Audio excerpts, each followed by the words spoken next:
Hello, everyone, and welcome to the EV Geek podcast. Today, we're going to be discussing a bit of a hot topic right now involving EV charging in the Garden State.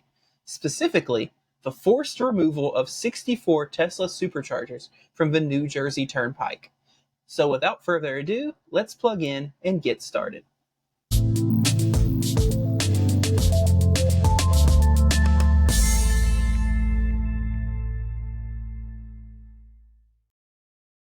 All right, so just for starters, this typically would have been a Friday news episode, but I felt like this could be discussed for longer than we usually discuss a topic on our Friday news episodes, and I decided it was worthy of a full-fledged episode.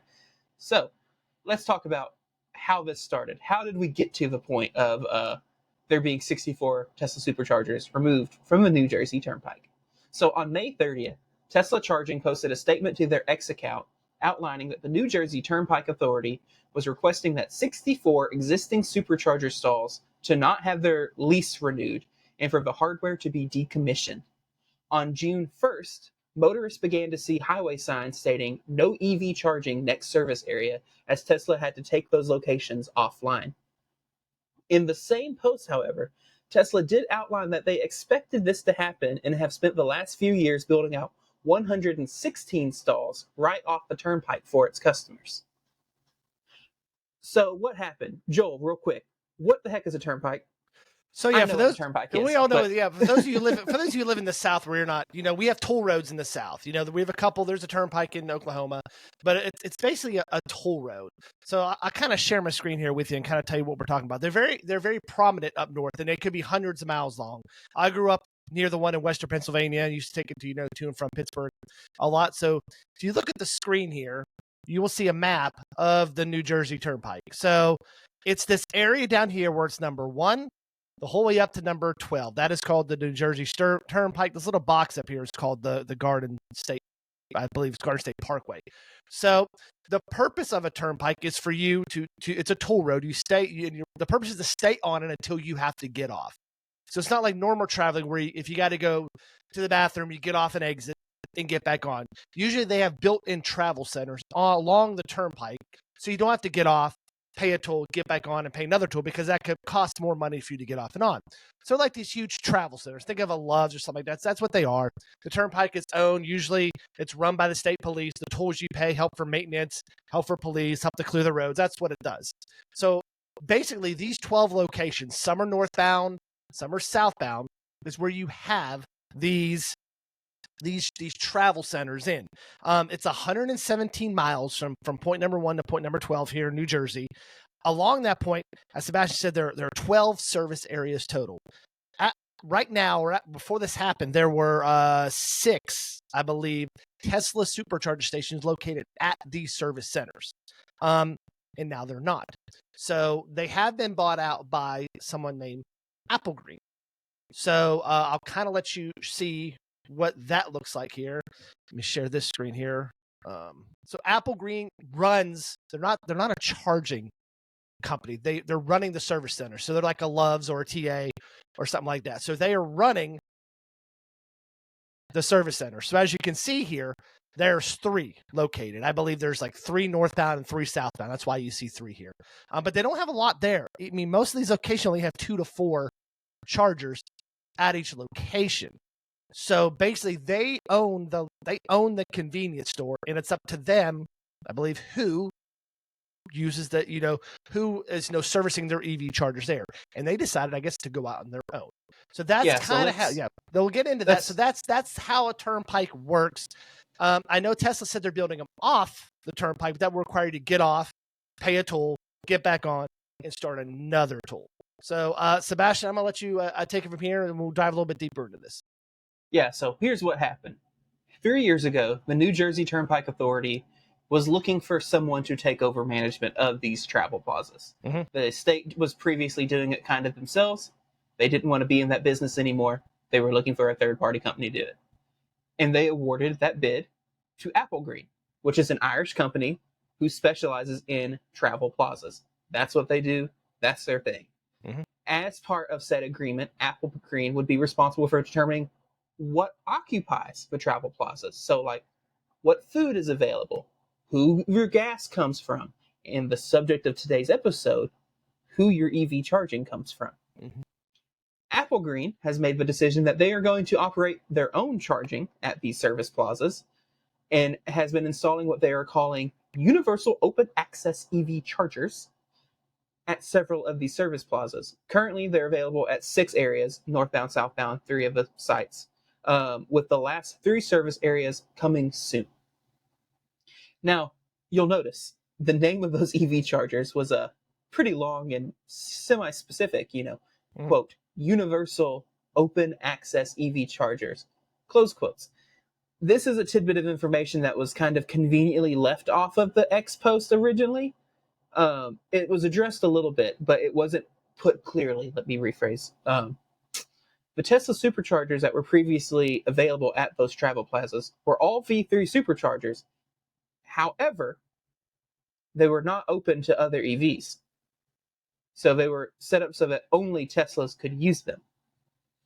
Now, Tesla, as part of their plea to the New Jersey Turnpike Authority, said they would be willing to install magic docks, etc. However, that only fixes part of the universal problem. Because as we know, V3 Tesla Superchargers don't go over 500 volt charging. Mm-hmm. And so any 800 volt class car gets stuck with a bad experience because they can't get full power out of the stations. The 116 stalls that Tesla has installed off of the turnpike in anticipation for this do support third-party NACs, as well as some even including magic dock stations. However, they still have the same low voltage limitation. And so that is one key tidbit in there, is that Tesla was making this plea for their charging. However, they were making the plea with hardware that currently did not support technically every EV. Mm-hmm. Either it being because it was a different plug and they were going to have to install magic docks, or the fact that there was a voltage issue, whole thing. There's been speculation, like, was this due to, was this somehow NEVI related? Was this, there's been a lot of speculation on this. And so one thing I wanted to kind of focus in on here is Apple Green is taking over essentially the lease for these sites and managing these sites. Apple Green, look at it this way. If you are Pilot and you have a truck stop and you sell your Pilot gas there, you wouldn't let Valero put gas pumps in the exact same parking lot that you own, so that then Valero can sell their own gas. It's in support of competition, as Tesla said. Right. Yeah. And I'm not saying it goes both ways. We're at a point, especially in a state like New Jersey that has kind of these lofty EV kind of goals they expect to get to. We always need more plugs. Mm-hmm. There's not a real good reason to rip the chargers out of the ground, except for it had to be a business decision, right? Either Apple Green was asking for some form of revenue share that Tesla wasn't amicable to, or they were asking for something on like a sightly, there had to be some reason that Apple Green and Tesla couldn't make this work. Because yes, Apple Green wants to operate their own EV charging, and it sounds, ultimately, if Tesla left theirs there and they were only supported by Teslas, and then Apple Green has theirs that are open to everybody, that's friendly competition, whatever. But at the same time, Apple Green's in the business of making money. Mm-hmm. It's a business. They can install their own EV charging and be in control of the whole pipeline. Mm-hmm.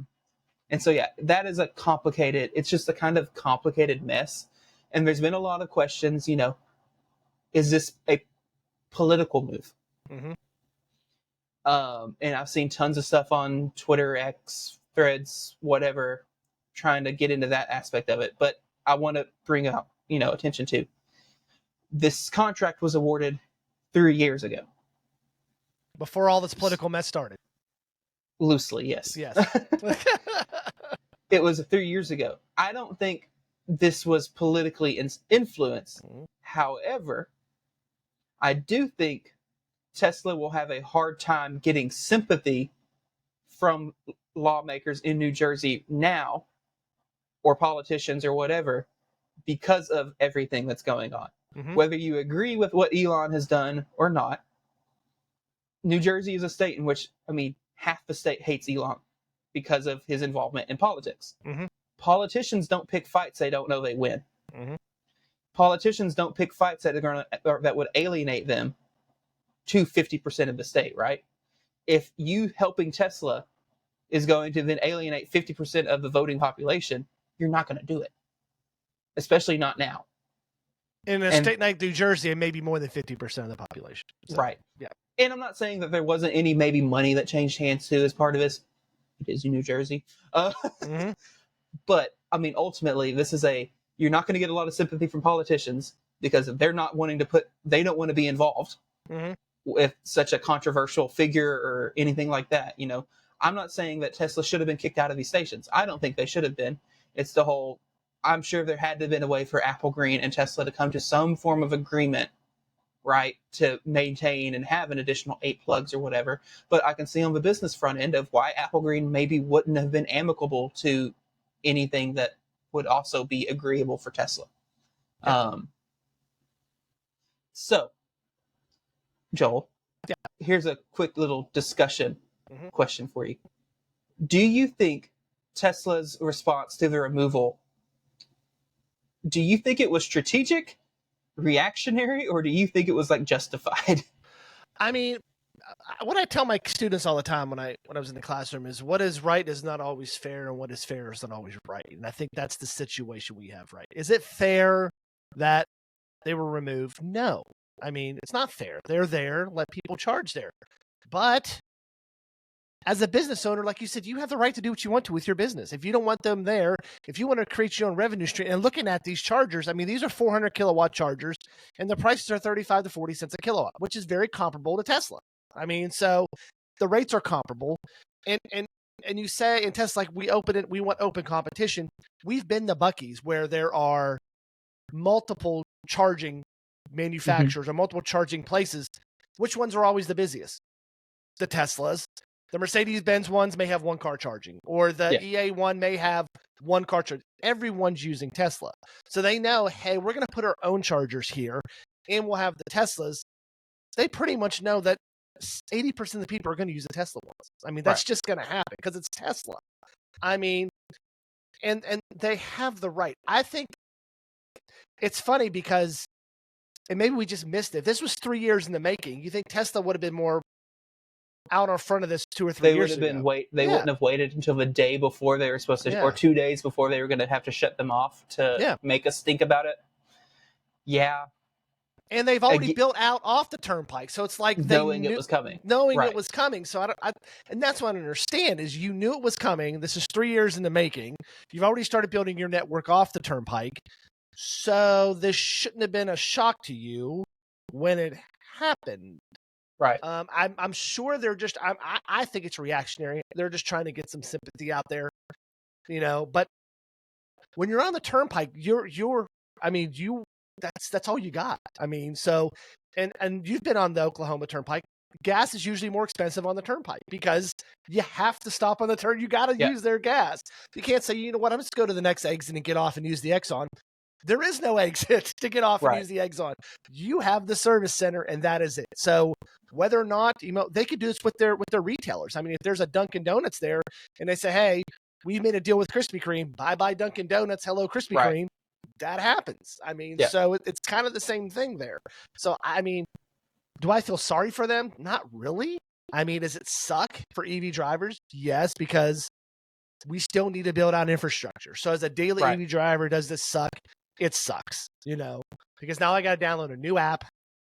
And I got to figure out, you know, these do have NACS and CCS, you know, cables on them. So that's a good thing about it. But it's a hassle for people like you and me who drive. But if I'm a business owner, I can see where I could get all the revenue or I could get half the revenue. And maybe Tesla wasn't willing to give up the revenue. Maybe they're going to say, you know what, we're not going to. Well, and that's the other aspect of it too. So the bid out 3 years ago wasn't for who's installing chargers on the New Jersey New Jersey Turnpike Authority. It was who is managing the entire travel plaza for the New Jersey Turnpike Authority. Tesla's not in the business of managing entire travel plazas, of managing gas station and restaurant space and store space and EV charge. Like, Tesla only deals with one small chunk of that. Yeah. Right. And that was another thing that was a little weird to the wording of their tweet, was they kept saying that they were trying to work with the New Jersey Turnpike Authority like over and over and over again. Well, at this point, if the leases have been given to Apple Green, the New Jersey Turnpike Authority isn't who you need to be trying to make an agreement with. You need to be trying to make the agreement with this third party company. Yeah. Like it's at that point, it's no longer a government thing. The government has decided Apple Green gets this because they were the company that the government decided was qualified to manage a travel plaza. Mm-hmm. Tesla doesn't manage travel plazas. That's not their wheelhouse. That's not their business. Outside of, I guess, a Tesla diner that is or isn't open.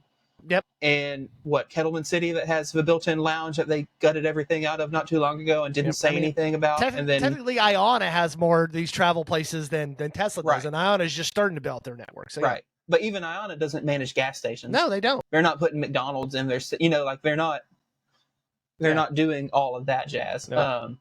And to test, like, and I've seen a lot of discourse online saying, "Oh, well, I'll just get off the turnpike."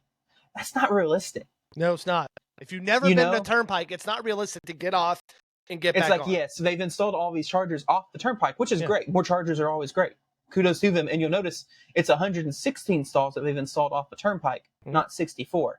It seems like, from what I could tell, every one of these Turnpike locations Tesla had was only 8 stalls. Whereas these off Turnpike sites, I saw, I think one was 40 stalls and one was like 10 and 20. They're big installs. And they're all open to other EVs. Mm-hmm. Either being EVs that are, currently supported through NACS or Magic Dock locations. So like, it's awesome. It's there in a pinch, use them. But in reality, people don't want to deal with getting off the Turnpike, paying a toll, going to charge, getting back on the Turnpike, doing the toll game over and over again. Point 1 to point 12 maybe $15, but point 4 to point 12 maybe $9. So you're paying more if you got to get. I mean, I don't know. I haven't been in a Turnpike. I was on it for a little bit about a year ago, but I mean, it just doesn't make sense to get off the Turnpike, have to charge, get back on and go through the tolls, and have to do it again. I mean, it just makes it easier if everything's just every 40 or 50 miles, or every 30 miles or 40 or 50 miles, there's just a place to go that you can do everything. There's restaurants, there's food, and we're only talking 117 miles here.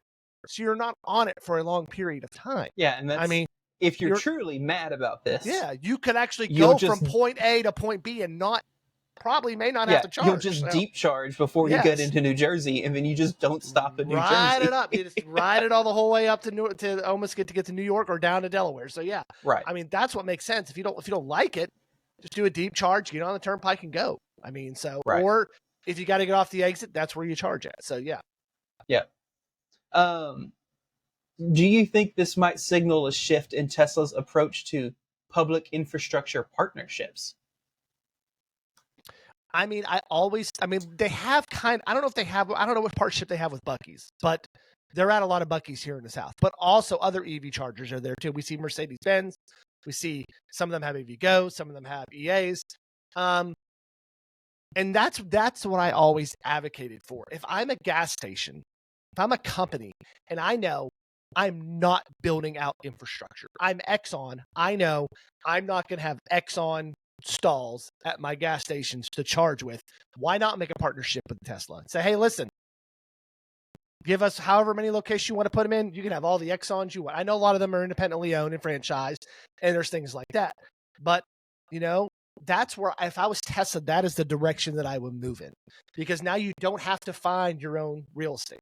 You don't have to wait for a Cracker Barrel or Bob's Burgers to pop up and say, hey, listen, you can put 5 stalls here.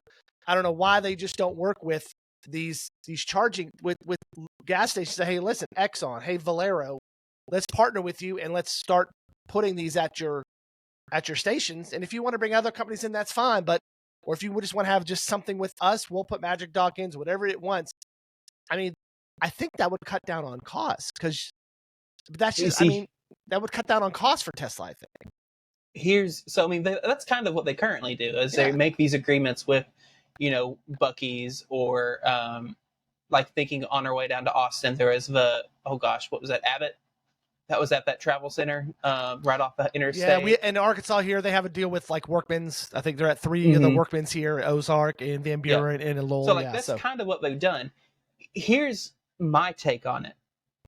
I think we're getting to a point where that's not going to necessarily be a viable business model anymore. Because you have these legacy fueling companies like Exxon, Shell, that are working to build out their own network of charging. Because if they manage it in-house, they make all the money off of it. You know, you have Shell Recharge. You have You have BP now doing BP Pulse and buying Tesla Superchargers. Yes. White labeling Tesla Superchargers and Alpitronic units. You have Circle K doing their own chargers. You have, like, we're getting more and more of these fueling stations that are actually doing it themselves because they actually see now there is a market for it. Yeah. And the other option is to go gas station. So maybe you partner with Burger King, McDonald's, Cracker Barrel, Holiday Inns, whatever. Right. And start doing that. But it seems a lot of their stuff is regional. I like to see if they're going to do something. I want them to go big. Go big or go home, man. Say, you know, we're partnering with McDonald's. We're going to put Superchargers at 1,500 McDonald's along the interstate systems in America. Yeah. You know, 6 chargers, 8 chargers. That's what I want to see. Because we know McDonald's is not going to build out their own. And there's McDonald's along all interstates. So that's but we're also seeing legacy legacy fuel retailers doing that. Yep. We just last week, the BP Pulse and Waffle House deal. Yep. You know, BP is a gas company. They are an oil company. That is their bread and butter. It's British Petroleum, baby. Yep. And they're saying, hey, we're going to be installing EV chargers, and we're not just installing EV chargers at our existing gas stations. Yep. We're going to make partnerships with other companies to install chargers at their locations. Yep. We're at a point now, there's a lot of competition in this space. There is. A lot. And I almost wonder, does Tesla need to start maybe looking at the Iona approach? Yes. Of building their own lounges. Yeah. Of building their own like sites that they own and manage. Yeah. That way there is no question of, do they lose a lease? Are they going to be forced to co-locate with people that could be cheaper than them? Are they going to be forced to, they are in control of the situation in that point. I don't know. It's interesting. I do think this will sour some of their maybe agreements with other state governments. If they had any agreements into work to say offer to be a sole charging provider for, not that this would ever happen, the Oklahoma Turnpike Authority. Yeah, we know that would go to Francis Energy for some reason. Yeah. But say that was ever in the works, I could see this maybe souring them on wanting to try for other agreements like that. Knowing that 4 years from now, if a political cycle changes or whatever else, they could lose their contract, have a different company come in and then say, nope, you can't have these anymore. You paid to build all this out. Tough luck. Yeah. And like you said, we're getting to a point to where there's more competition. Software is better at these locations. The hardware is better at these locations. It's not like they're competing with EA now, which, for the most part has been crap. We're starting to see the Ionas, the Mercedes-Benz, these stations come up and they're more reliable. And I think, pricing's not, Pilot J's. They're at Pilot J's starting to do their own now with GM. The prices are outrageous. They are. But it's there, and some of them have canopies, and it's kind of cool. And that's how I always thought Tesla should approach this: is that you need to work with existing locations instead of trying to find your own real estate, because it's just hit and miss. And who knows? Gas stations get bought out all the time. So, and that's a tough one too. I've watched, I've watched gas stations here where I live go through 3 and 4 names since I've been here in 5 years, Yep. So it's just very convoluted, but I think Tesla needs to think about, be forward thinking, and then maybe they already haven't told anyone what their approach is going to be and continuing to build out this network. Yeah. And I can't help but wonder on this specific agreement, would it have helped their case if these chargers had already been open to other EVs? There is no realistic reason that I can think of that these 64 stalls were Tesla only. If they were V3 superchargers, so they, in that case, should be able to support charging other EVs, I don't see why Tesla would have stuck to their guns and left them Tesla only. And I just can't help but wonder, would this have helped their case some if they had opened them to other EVs and then been making these pleas, right? Yep. So that they could say everyone's using these already, not just Tesla owners, everyone. I don't know. It's an interesting mental thought. It's an interesting topic. It's the first time we've seen Tesla kind of get dinged on something like this. Yeah. I have one more question for you. God. How do you think this change might affect Tesla drivers versus non-Tesla drivers? I mean, I think you'll have your hardcore Tesla owners and drivers out there who will only charge at Teslas, and that's it. For me, I mean, I'll mostly just charge at Teslas because they're readily available, especially in the South. But if there's other options, I don't mind charging there. I mean, I think if you have Tesla owners who just are in Tesla, but they're not hardcore Tesla, like, oh, love Elon, got to support him. I think it's not going to matter to them. They just want someplace to charge. Yeah. But you're going to have your hardcore people that are going to say, I'm going to forget, I'm not going to these places. I'm boycotting them and I'm only charging at Teslas and I'll deep charge. And whenever I get there, I'll charge at Tesla and things like that. So I think it kind of will be split, especially with Tesla's image kind of taking a hit here in the last 6 to 8 months. So yeah, I mean, what do you think? So I think Tesla drivers, I honestly think they will see the least effect on this. Because they will either be using the route planner in their car that won't route to third-party chargers, and so the route planner is just going to have them get off the turnpike, and they'll just follow it because they're using the GPS, right? Or they're just going to go to these Apple Green chargers and charge there on the native NACS port. That's fine for them. I think this initially can be a good thing for non-Tesla EV owners because now suddenly these turnpike service centers will have chargers open to them. But if we start seeing Tesla owners using the Apple Green chargers instead of using the Tesla chargers, there's going to be more congestion. And we're going to start to see cracks form in the fact that Apple Green is only installing, 4 to 6 chargers per location versus 8 or more. Right. And then we're going to start seeing congestion issues and it'll be a negative experience for both parties. Tesla owners will have to wait or go down the road and get off the turnpike, or non-Tesla EV owners will have to wait or go down the road and get off the turnpike.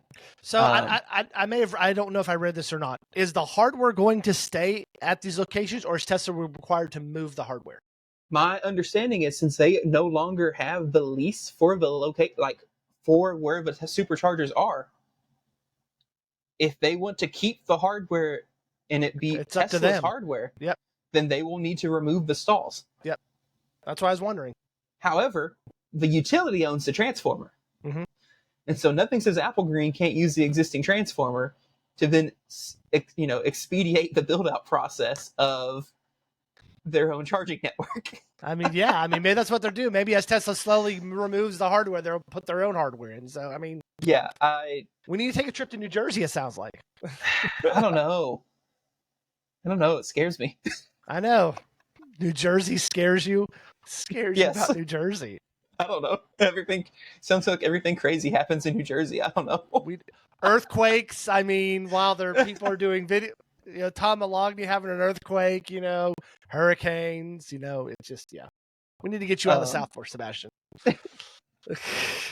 All right, Joel, do you have anything else you want to cover on this? Nope, that's about it. Okay. Well, that's a wrap for today's episode. Thank you all for joining us on this special little episode where we talked about Tesla charging for a while.